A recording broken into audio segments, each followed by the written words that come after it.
바쁘게 돌아가는 일상 속 무심히 놓쳐버린 여러분의 안전. 당신의 오늘은 안전하신가요? 안전하디오 시작합니다. 와!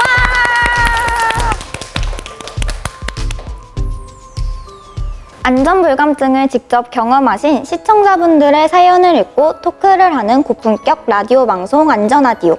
안전불감증이란 안전사고에 대한 인식이 둔하거나 안전에 익숙해져서 사고의 위험에 대해 별다른 느낌을 받지 못하는 것을 말하는데요. 오늘의 안전을 책임져줄 출연자분들을 소개합니다. 안녕하세요. 안녕하세요.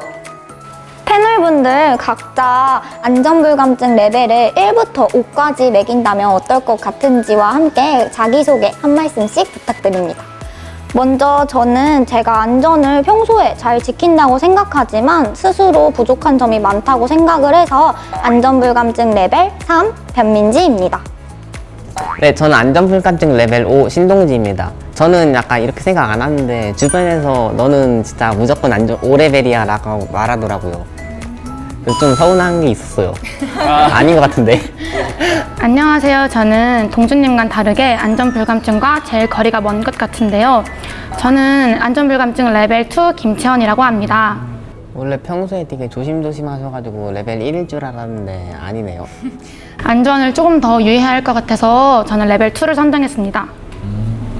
저는 동준님보다 한 단계 낮은 레벨 4 최우중이라고 합니다. 또 저예요? 그렇게 됐네요. 네, 패널분들의 소개 잘 들었고요. 그럼 지금부터 안전불감증에 대해 더 세밀하게 알아보는 고품격 라디오 방송 안전하디오 시작하겠습니다. 네, 많은 분들이 사연을 보내주셨는데요. 그 사연들 중 하나를 제가 지금 한번 뽑아보겠습니다.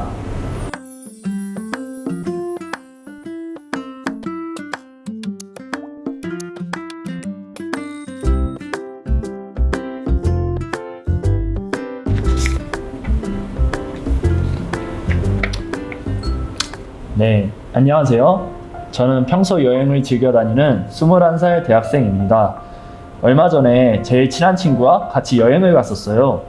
전 비행기 탑승해서 신나게 사진 찍고 노느라 정신이 없었는데요.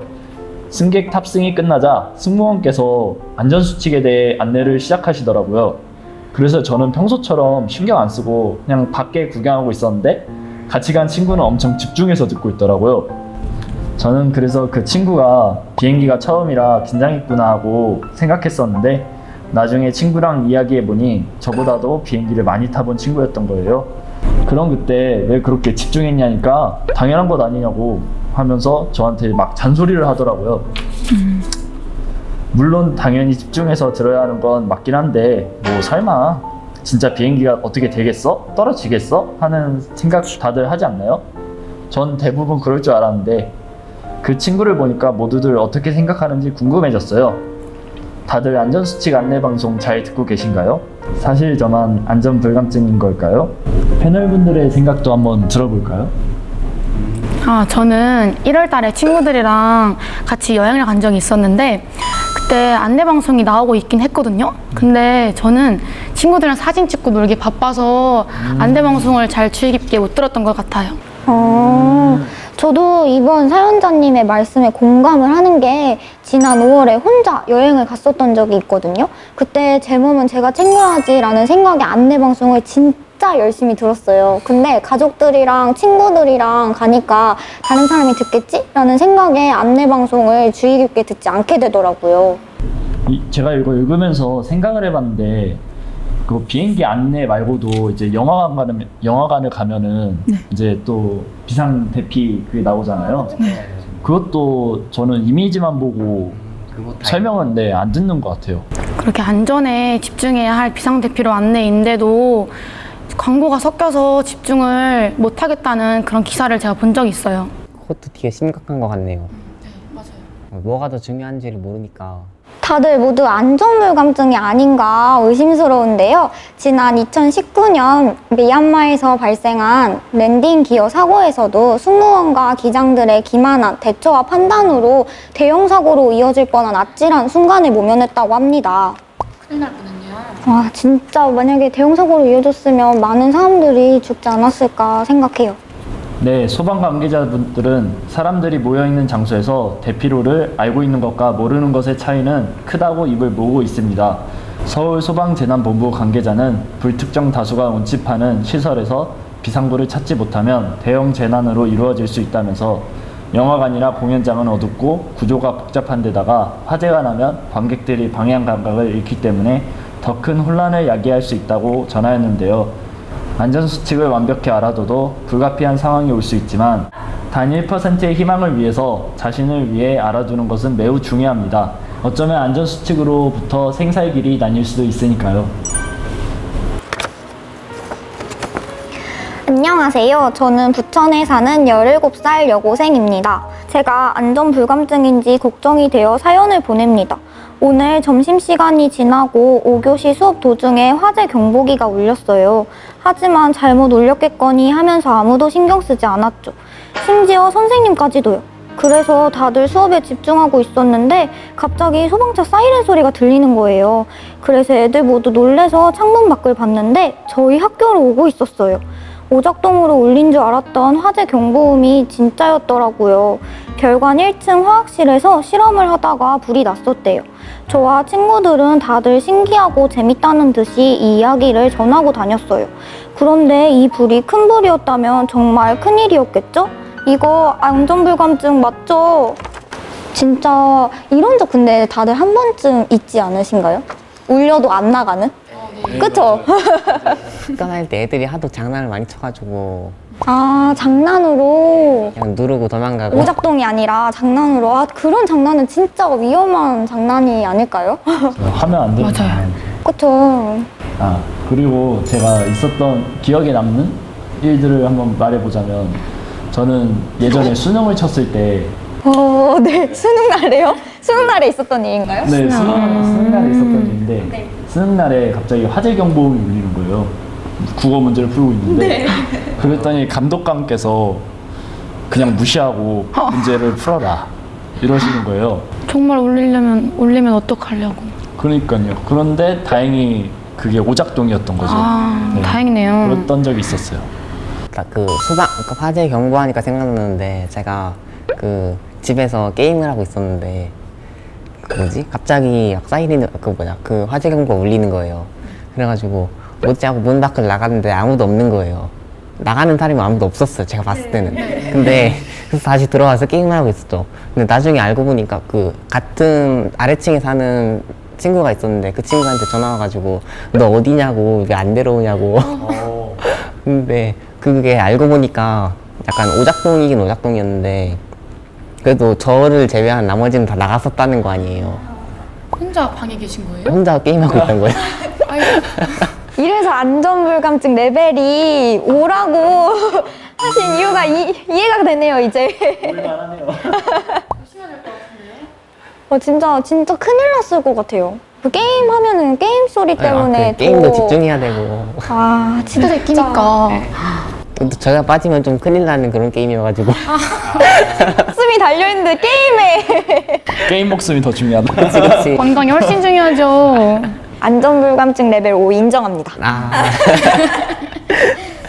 이렇게 오작동이더라도 혹시 나에게 찾아올지 모르는 안전사고를 대비해서 대피훈련이라는 생각으로 실제 사고 현장처럼 대하는 게 좋을 것 같아요. 이미 나버린 사고는 돌이킬 수 없으니까요. 여기서 잠깐 안전하디오에서 알려주는 화재 발생 시 안전수칙.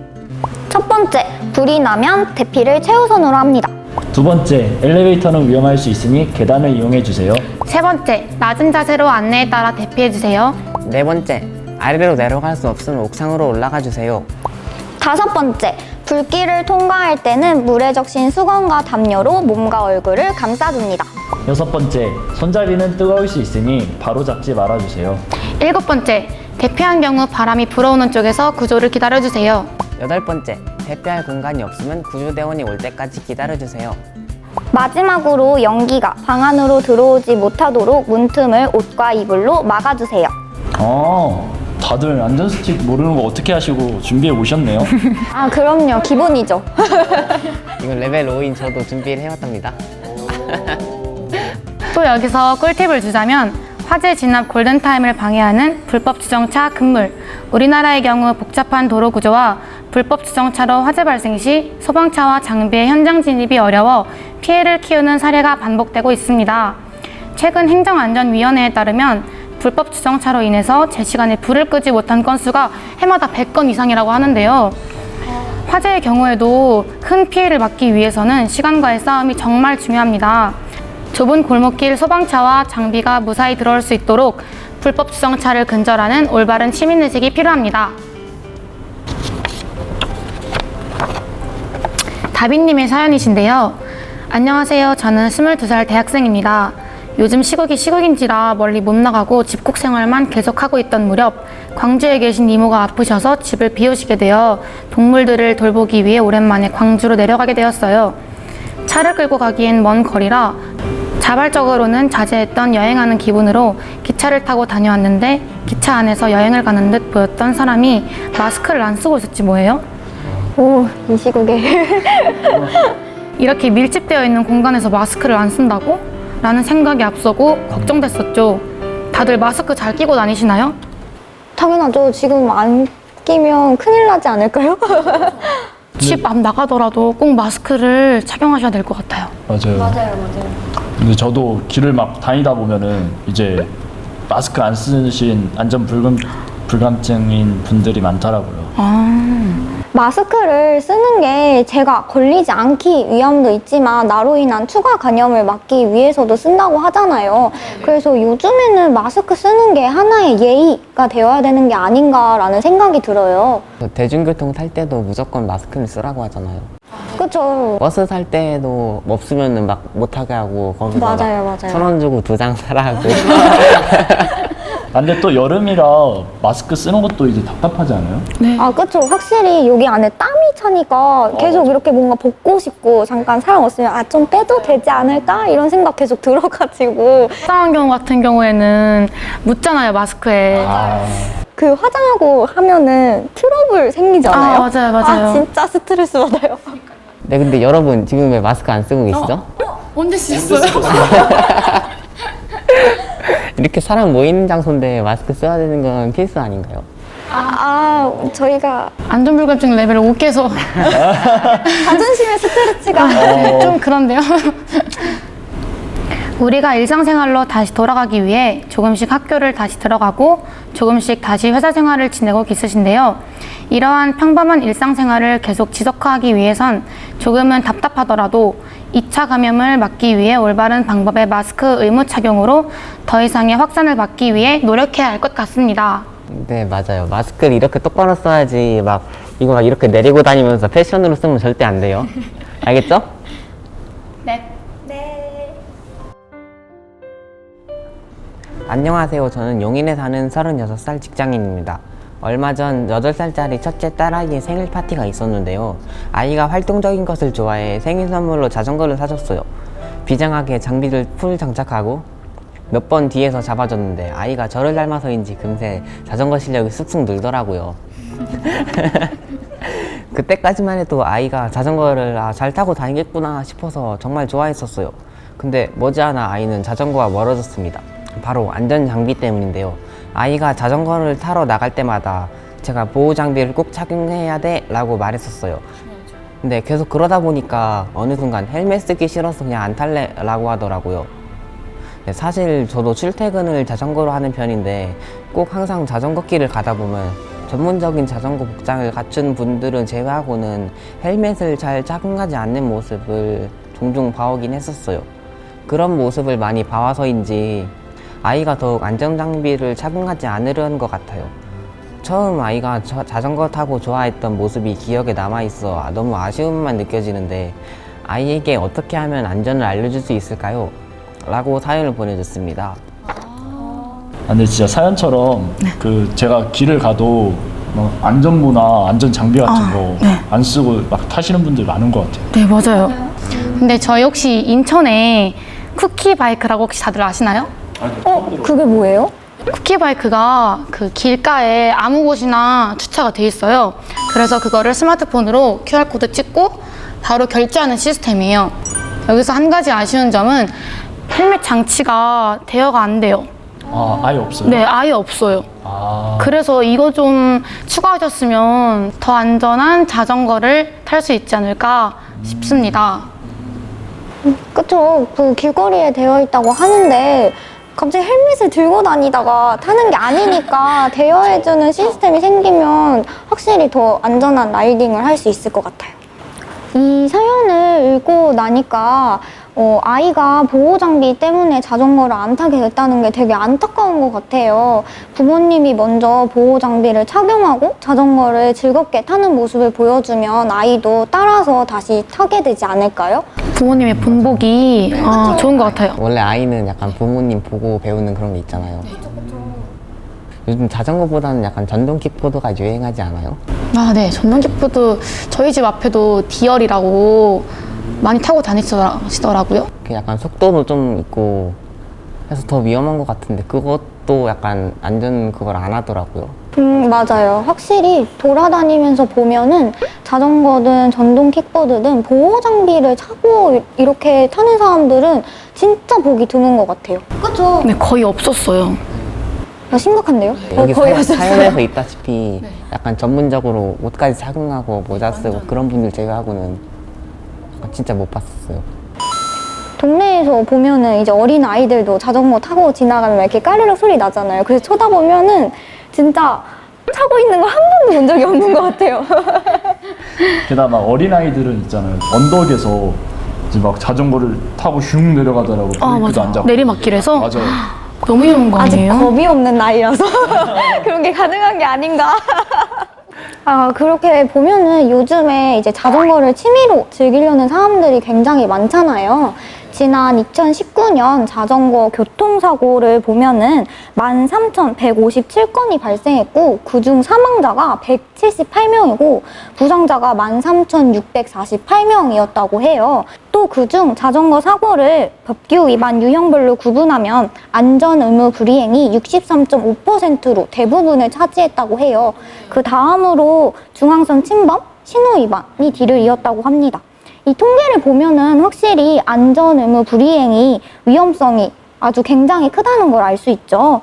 자, 필수 보호 장비만 착용해도 부상률을 굉장히 낮출 수 있다고 하니 자전거를 취미로 즐기시려는 분들 모두 유의하셨으면 좋겠습니다.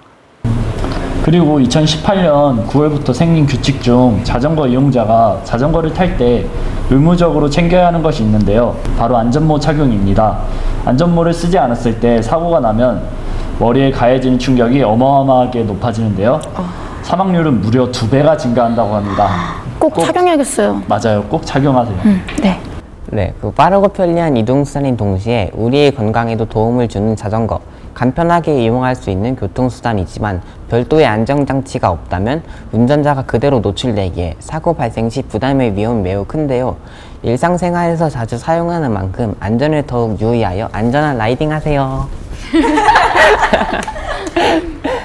네, 오늘 안전불감증 사연을 읽고 다 같이 이야기를 나눠봤는데 다들 어떠셨나요?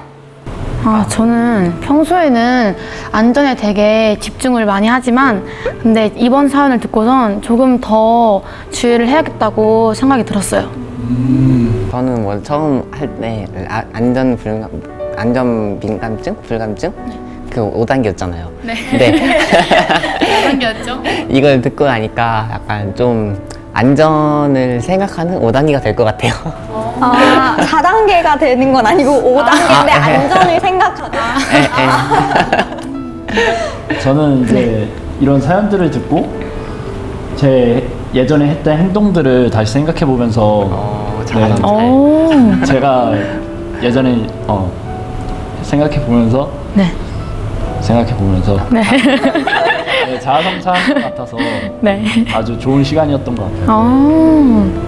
저 같은 경우는 이제 여기서 다른 사람들의 의견도 들어보니까 이런 것도 안전불감증이 될 수 있구나 이런 것들도 알 수 있었고 뭐 전체적으로 저도 안전에 굉장히 부족한 점이 많구나 라는 거를 느낄 수 있었던 시간이었습니다. 안전사고는 정말 소리 없이 다가오는 무서운 존재인 것 같아요. 그러한 사고에 대비하기 위해서 우리 모두 안전불감증에서 벗어나 안전한 사람이 되어봅시다. 그럼 여러분의 안전을 책임지는 안전아디오 여기서 마치겠습니다. 여러분 안전하세요. 아니 여러분 안전 지금 얘기하고 있는데 이렇게 던지면 어떡하세요? 던지시진 않았고요? 아, 주웠다고요? 그 던졌다는 것도 안 던졌다.